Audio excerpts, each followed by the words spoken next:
Talcher south वलंडा ठारे थिबा global कोल वासरी को अन्यत्र स्थानांतर करने को नहीं एबे चली आंदोलन। आज बीजेपी और बीजेडी पक्षरु जोरदार आंदोलन करुथिबा देखिबाकू मिलछि। गोटेपटे कंपनी द्वारा निर्गत धूली धुआं पई स्थानीय अंचलवासी विभिन्न प्रकार रोगरे पड़िबा सहित यातायात समय असुविधा हेउछि बोली अभियोग हेउथुवा बेले किछि संगठन एहाकू स्थानांतर करने प्रस्ताव देउछन्ति। अपरपक्षरे जदि देखिबा एही वासरी द्वारा प्रत्यक्ष और परोक्ष भावे अनेक परिवार निर्भर करती।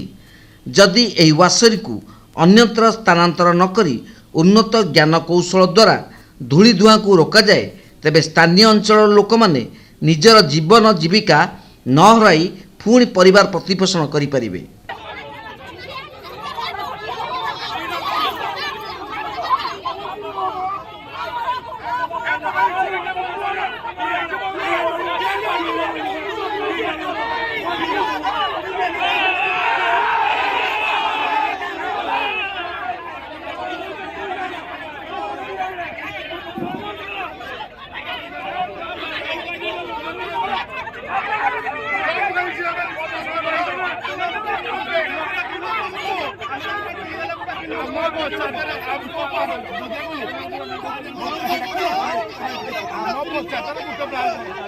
तेबे आज बीजेपी और बीजेडी मध्य हट्टगोल देखा देथिबा बेले परिस्थिति को नियंत्रण करने पाई पुलिस छाउनी नियोजित होइछन्ति।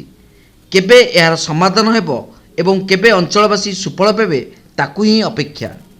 तालचेरु उत्तम दास को रिपोर्ट तीर्थक्षेत्र लाइव।